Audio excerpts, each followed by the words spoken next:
الحمد لله رب العالمين والصلاة والسلام على أشرف خلق الله وسيد المرسلين وعلى آله وصحبه أجمعين. رب اشرح لي صدري ويسر لي أمري واحلل عقدة من لساني يفقهوا قولي. اللهم انفعنا بما علمتنا وعلمنا ما ينفعنا وزدنا علما. آمین یا رب العالمین. کتاب ریاض الصالحین میں ہم زہد کا باب اس کا مطالعہ کر رہے ہیں. سیدنا کعب بن مالک رضی اللہ تعالی عنہ فرماتے ہیں کہ رسول اللہ صلی اللہ علیہ وسلم نے فرمایا: ما ذئبان جائعان ارسلا فی غنم بأفسد لها من حرص المرء على المال والشرف لدینہ. فرمایا کہ دو بھوکے بھیڑیے اگر ان کو چھوڑ دیا جائے کسی بکریوں کے گلے پر تو وہ اتنا فساد برپا نہیں کرتے، اتنی تباہی نہیں پیدا کرتے اس گلے کے لیے جتنی کسی انسان کی مال اور شرف کی حرص اس کے دین کو برباد کرتی ہے. نبی اکرم صلی اللہ علیہ وسلم نے یہ جو مال کی حرص ہے اور شرف یا جاہ کی حرص، یہ انسان کے ریلیجس، اسپرچول، مورل سیلف کے لیے کتنی فیٹل ہے، کتنی تباہ کن ہے، اس بات کو بیان کرنے کے لیے جیسے ایک پوری تصویر ہمارے سامنے رکھ دی کہ بھیڑیا ہو اور بھیڑیا بھی بھوکا ہو اور اس کو بھیڑوں کے گلے پر چھوڑ دیا جائے تو وہ تو کچھ نہیں چھوڑے گا. وہ تو ایک ایک جو بھیڑ ہے، ایک ایک بکری ہے، اس کو تاراج کرے گا، اس کو چیڑے پھاڑے گا. تو اللہ کے نبی فرما رہے ہیں کہ یہ سمجھو کہ وہ جو بھیڑوں کا گلہ ہے وہ گویا دین ہے،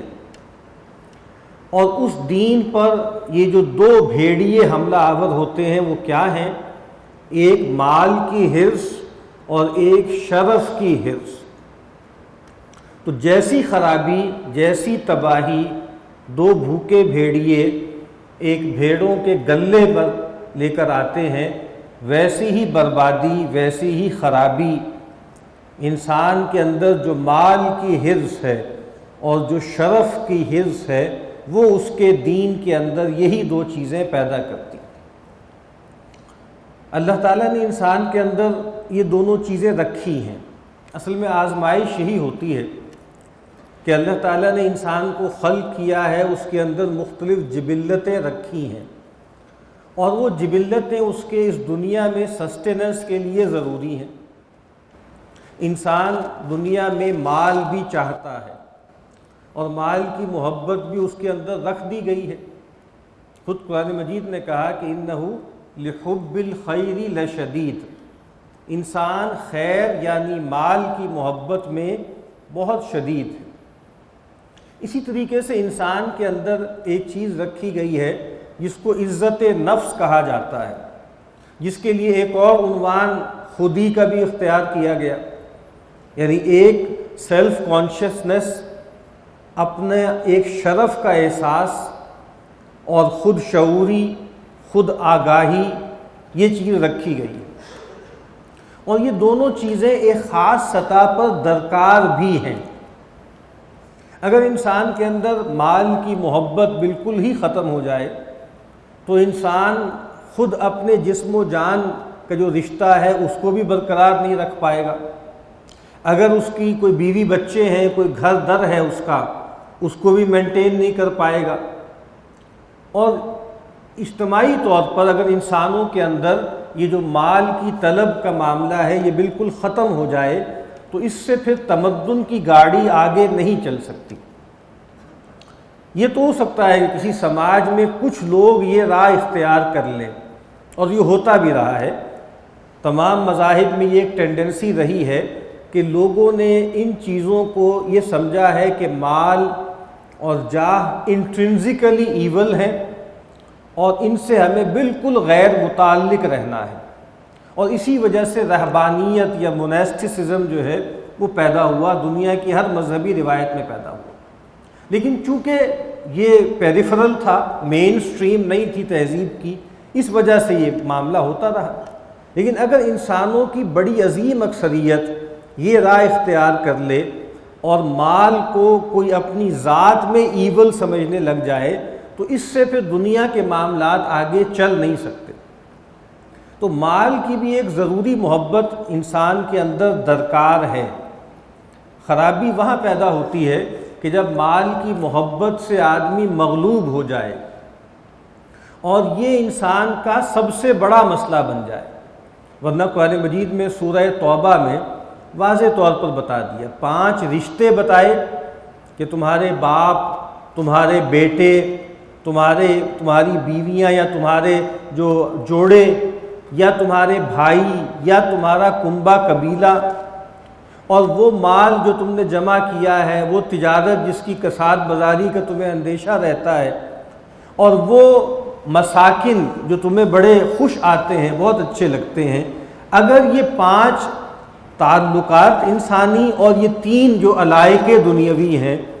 اگر یہ 8 چیزیں احب الیکم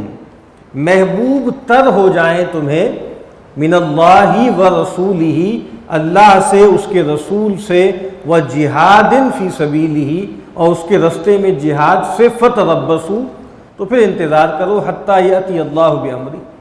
اس کا مطلب یہ ہے کہ یہ محبتیں بجائے خود کوئی مضمون نہیں ہیں، اصل بات یہ ہے کہ یہ محبتیں اللہ، اس کے رسول اور اس کے رستے میں جد و جہد کے تابع رہنی چاہیے۔ اسی طریقے سے شرف انسان کا، عزت نفس، یہ بھی درکار ہے۔ اگر انسان کے اندر اپنی عزت نفس کا احساس بہت کم ہو جائے تو انسان اپنی تذلیل کو گوارا کرے گا، انسان جو ہے اپنی رسوائی کے بارے میں حساس نہیں ہوگا، اور دنیا میں ایک عزت اور وقار کے ساتھ جینا اس کے لیے مشکل ہو جائے گا۔ تو ایک ضروری جاہ بھی درکار ہے ہمیں، اور ایک حد تک مال کی بھی ہمیں ضرورت ہے، لیکن ان دونوں چیزوں میں چونکہ ٹینڈنسی ہے اپنی حدوں سے نکلنے کی، مال کی محبت بھی انسان کے لیے ایک ہوکا بن جاتی ہے اور انسان حل من مزید کے چکر میں پڑ جاتا ہے، اور پھر وہ صورتحال پیدا ہو جاتی ہے کہ کتنا ہی مال ہو اس کے پاس مزید کی جو حرص ہے اور ہوس ہے وہ کم نہیں ہوتی۔ نبی اکرم صلی اللہ علیہ وسلم نے فرمایا کہ آدم کا بیٹا، اس کی عمر بڑھتی جاتی ہے، بڑھاپے کی طرف جاتا رہتا ہے، لیکن اس کے اندر زندگی اور مال کی حرص جو ہے وہ بڑھوتری ہی پر رہتی ہے۔ اس کو لگ رہا ہے کہ میں بہرحال اپنی موت کی طرف جا رہا ہوں، میرا آخری سفر قریب ہے، لیکن اس سے اس کو کوئی چیتا نہیں حاصل ہوتا،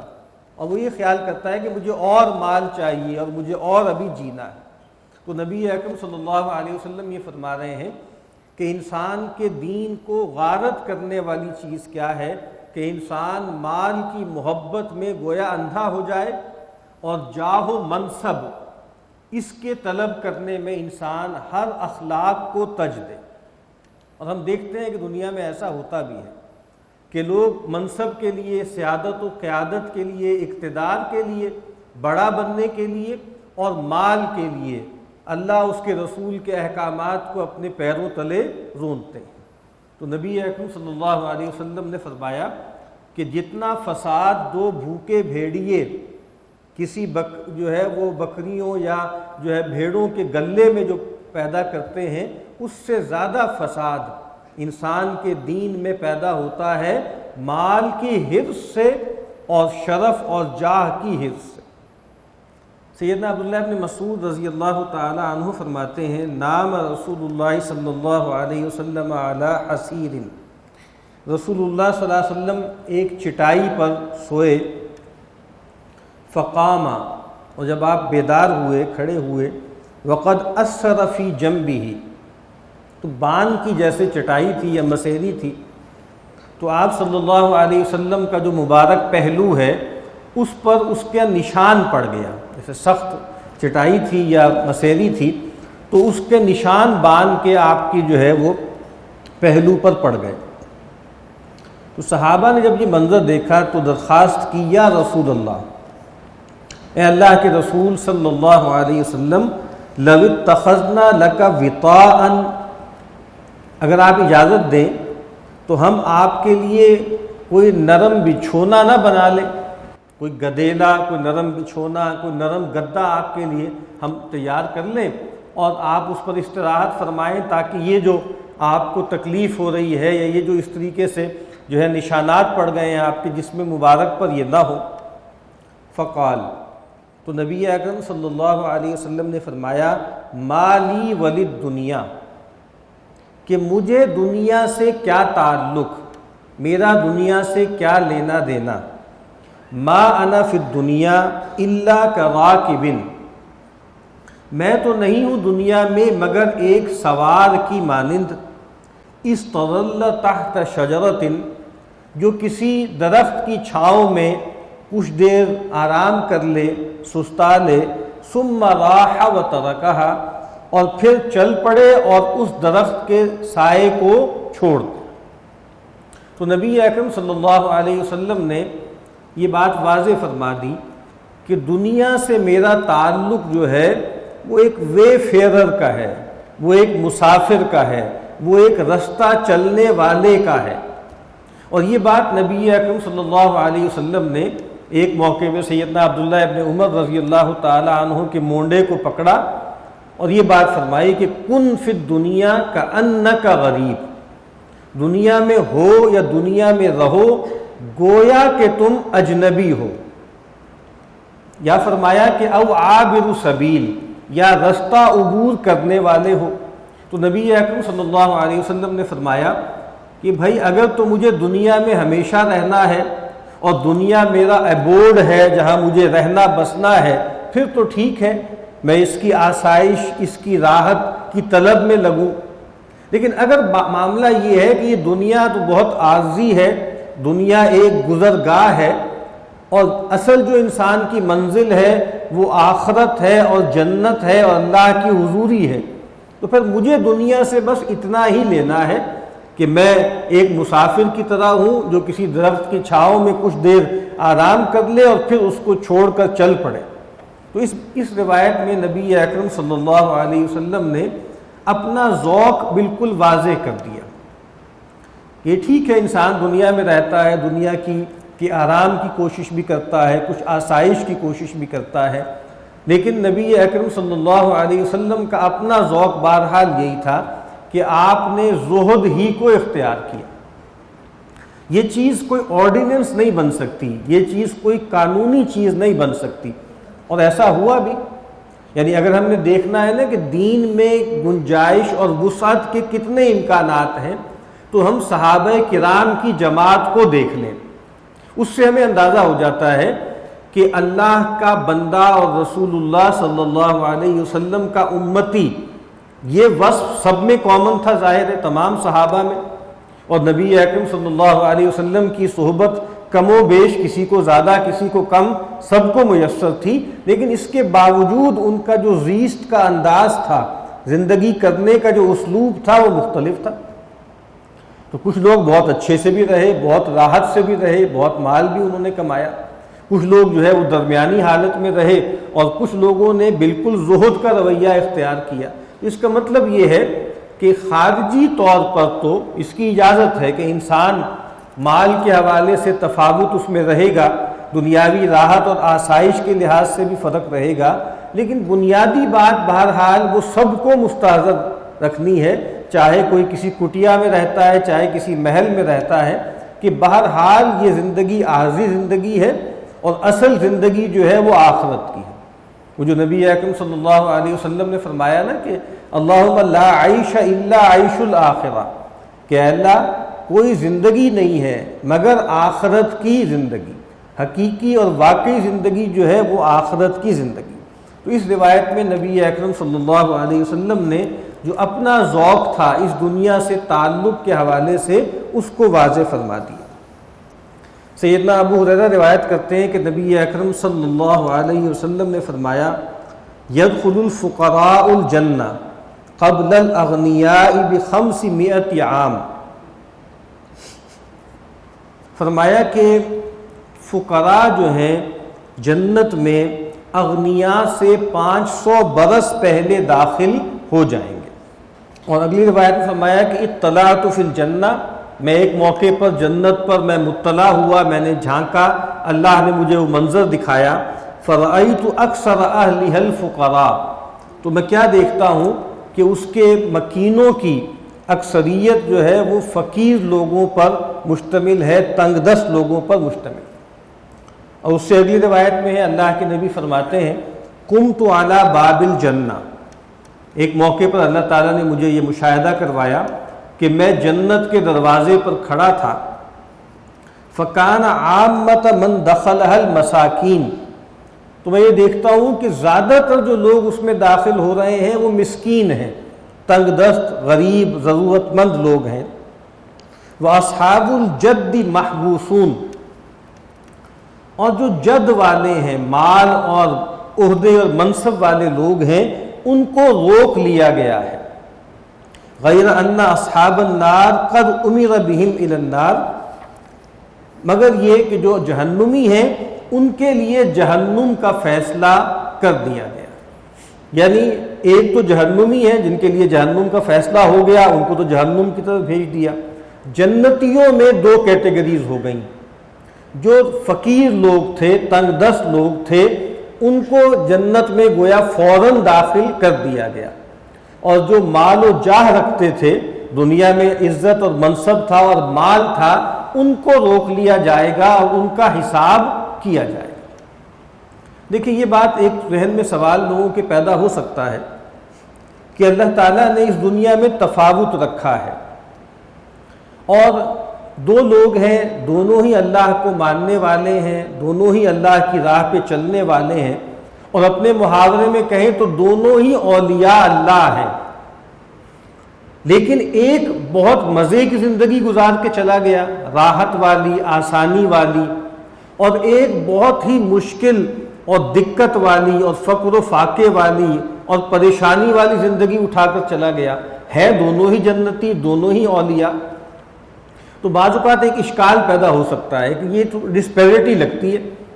کہ بعد دونوں ایک ہی مرتبے پر پہنچ جائیں آخرت میں، جنت میں، لیکن دنیا میں ان میں تفاوت بہت زیادہ ہو۔